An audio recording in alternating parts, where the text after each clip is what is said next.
I'm going to go and eat at this place called Eat and Cook. It's an omakase place whereby they will just serve like I think it's a 5-course meal. I would like to just quickly share the entire experience. So first and foremost, it's really good that they get your names and everything is very exclusive. They ask you if you're allergic to anything, and of course I asked for whether or not if the chef can make some plant-based for this meal, just to look at the versatility, Apparently, I may or may not be getting a plant-based course, but we shall find out. But what I do want to credit them is how they're being so exclusive and how they're being so thoughtful. So they actually, so on top of your name, your number and everything and all, they actually sent me a clip here. Okay, so they sent me a clip and just to show us like where do we park, and the clip is so nicely done with like music overlaying it, and I thought that was quite brilliant. It's my first time like receiving a direction park, so I thought like, hey, okay, this is quite cute lah. People are really going to like extra miles just to make their business or just to make their restaurant like different from the rest, or at least the experience is what they can create, a different experience for us. So I really do appreciate that. But one thing that's not done correctly is how they label their restaurant on Google. So I actually type in like Google, just Google, you know how we would normally type in our location. We would just type the restaurant name, right? Eat and Cook Asia. So when I type in that, they apparently have another restaurant like bistro sort of the similar name, and I think, I'm not very sure, but I will find out and have it in my blog, which I will link down below after I completed the blog post. So apparently this bistro also has the same name, and it's located in Link 2, which is about 5 minutes away from here. So thankfully it's just 5 minutes away from here, because when I key in that and Google took me straight there, like, hey, okay, it looked very different from the clip that they sent me. So I went around like, okay, where's the parking? No, it looks definitely different. So I had to like pull over and like search through the location and the address and everything. Then finally I found like, oh okay, the address is clearly written on their Facebook page, which is terrible because I'm not so much of a Facebook user sort. So I mean, when you do this, are you just targeting Facebook user, or do you just assume everyone goes on Facebook to look for like information and details? I know some people do, but unfortunately I don't. But I managed to find the address, Pusat Perdagangan Bukit Jalil or something. So I had to type in the address. Like even that, I typed in the restaurant name and Pusat Perdagangan Bukit Jalil. I couldn't find anything. Then I managed to navigate my way here, which is like 5 minutes away, and the parking is also another thing that I want to comment on. It's like damn lebih, because you go in and they will scan and you have this very high-tech LCD screen like displaying your car plate number, and I thought like, whoa, okay, what's happening? And then they will say something like, take your ticket. So I still have to wind down the window and press the button for my ticket. So I don't know what's with the scanning of the plate number. Maybe it's just for like a safety or like some SP of the new car park system or whatever. But we are still getting the ticket. It's not even the ticketless thing. So that is the car park thingy. And we are now gonna go and I'm going to share with you throughout the experience of this 5-course meal, and I'm quite looking forward to it actually. I've been having a very tiring and tough week, so look forward to that. So see you in the restaurant. Okay, so look at this. It says here H, you come out from the lift, and it's just right next to it. Can you see that? Eat and Cook. So yeah, let's go.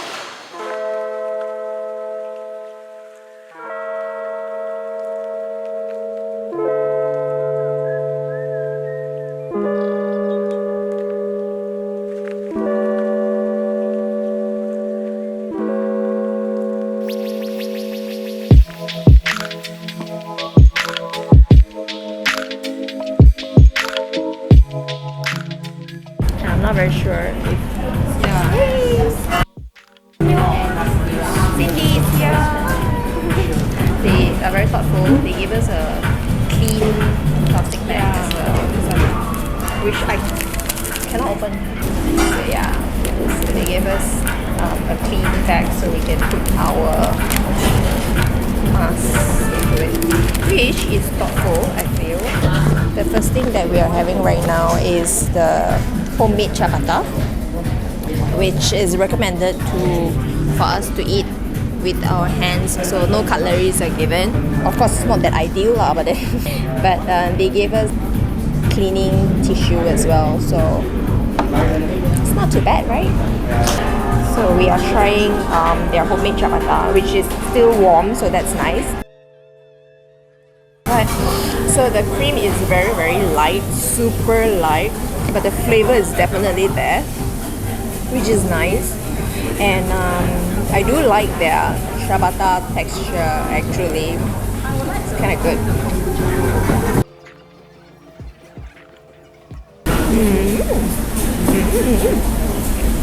It's good. So ladies, over here we actually have our seared scallops together with some secret sauce, alright? This is not the main ingredients of it, but it's actually the key factors of balance up the dish itself, alright?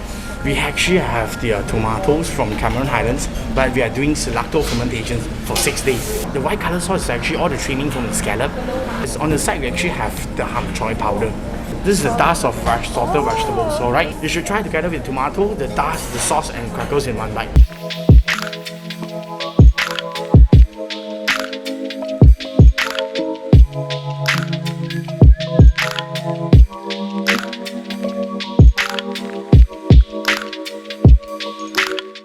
Smell it first. Alright, so you can smell the smell and tell me what can you get from the smell. Actually, this is a buah kulim. So it's like a jungle garlics they call it local. So actually it's from Kulim area that we confit into oil. There was some truffle accent flavor and also some garlicky flavor over here. For this dish, actually we will try to present a mushroom, which means earthy representative. So for the bottom, we have some lentil dipouille from France. So our style is very mushy and also no texture over here. So for this lentil, we cook it not so mushy, so still manage to get some bite, so means some texture over here. On top of the lentil, we have some char grilled king oyster mushroom with the kulim cream and oyster sauce. So on top, we have some dry enoki mushroom. So you can try later. We dehydrated the enoki because of normally people having enoki just poaching or just deep fry it. So beside we have some pickled shimeji. On top we have some kulim chips. Please enjoy it. Thank you.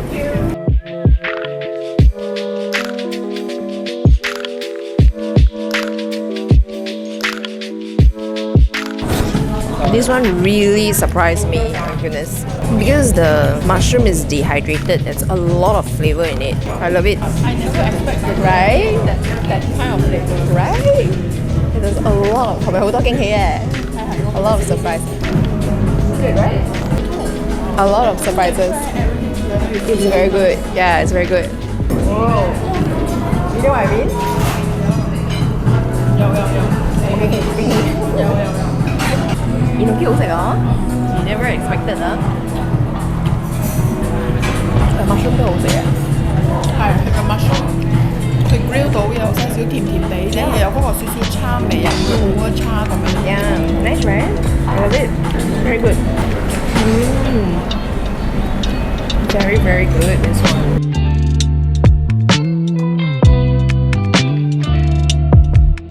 What's the first imagination? Or just thinking of the voodoo sauce. Bit smelly, right? Some of them don't like the voodoo sauce. Yes. So in here actually we just now what I put in is a pickled onion with muah kantan. We put in a liquid nitrogen, then we make it something like a rock or hard like a rock.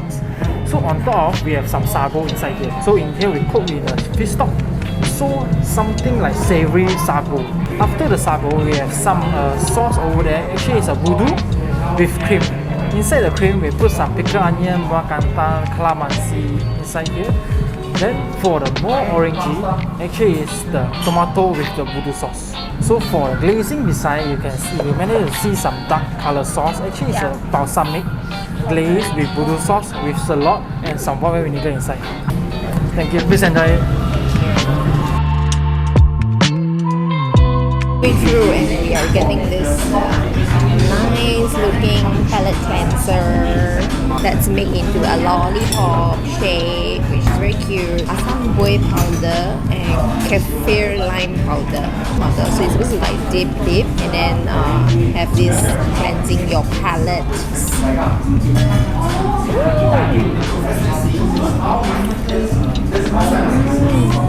Like it? 仲未食，仲未食已經跟上。It's not overly sweet, so it's really quite nice. 但佢入邊已經有嗰個酸配咗嘅。有咗嘅，所以你 try 下你嘅先咯。我唔中意食酸嘅喎，我都唔知。I dislike 酸味。Yeah, me too. 嗰個 lime 好食。You can taste the kaffir lime, but the pieces of it, the coarse so-called powder, is quite annoying. But yeah, good. Weird but good. Non-stop taking picture.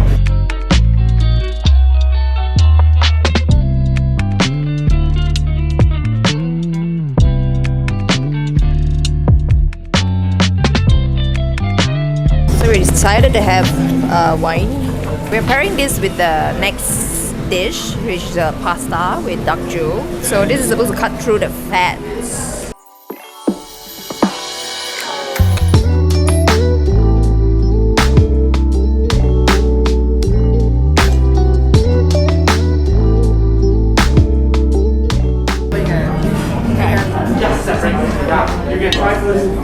In here, may you manage to get some burst juice over? This idea actually is from the xiao long bao. So we try to get the burst juice inside.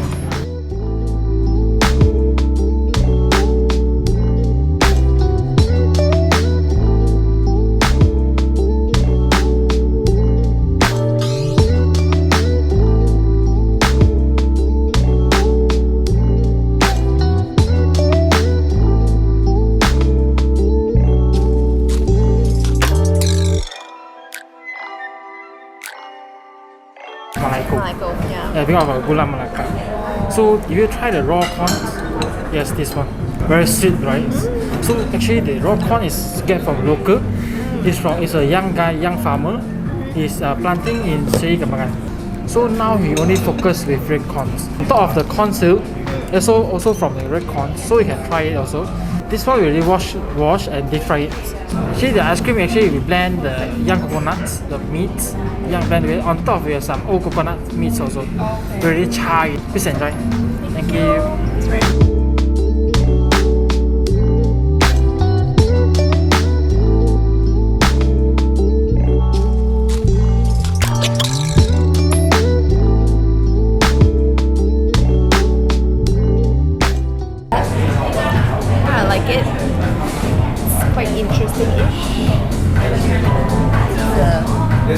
I think they're doing two settings, 2 sets of serving. So we were here like quite early-ish, and then everything is like war, super like fast and boring. But they make it a point to explain to you every single dish, so no one gets left behind, like very puzzled with what's happening. So yeah, so that's a good thing.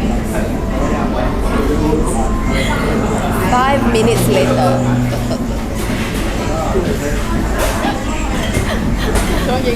And then for all you know, 10 minutes later. 15 minutes later. Okay guys, so there you have it. What you've just watched is what's being served in Eat and Cook. So basically you're looking at a very Asian ingredients and Asian taste, things that you will remember eating but presented in a very unique and in a way that's full of surprises. And there's a lot of cooking technique that they apply into all their dishes. So it's really great that Omakase Places is now doing exquisite local flavors and local taste. So that's just great. I do find what they have for us today, there's hit and misses here and there, but generally it's just really good. Let me just say something really fair, okay? There is hit and misses only because I'm just very picky with food, but the wine pairing is just amazing. There is a in-house sommelier there that would happily help you with wine choices, and I think we did a very good choice with our wine selection to pair with the pasta. I've just wished that we would think of getting a wine pairing a bit earlier. I would like to see, you know, how different wines will be paired in their other dishes. Nevertheless, I do think that I do see myself like returning souvenir as well for every guest, and it's really nice. I should like open this and show you guys. It's a copy of their menu, and it's really nice. So this is nice and very thoughtful. If anyone is looking for a local twist for omakase, I would recommend Eat and Cook. With that, we come to the end of this video. Hopefully this will help you decide if it is something that you want to go. So the cost that I had just now is also not too expensive. I do recommend if anybody wants like omakase experience with like really good food. It's 260 plus for 5 courses. Yeah, for 5. It's a very decent pricing for omakase. Yeah, I do think that you should check it out if you're a foodie and it's things that you like. You should totally check it out. Would I revisit again? Yes, even more so if they are ever planning to come out with any plant-based. With that said, we should really end this video, otherwise it's just gonna be me babbling on and on. Subscribe if you haven't, and I will take you to my next food journey. See ya next week.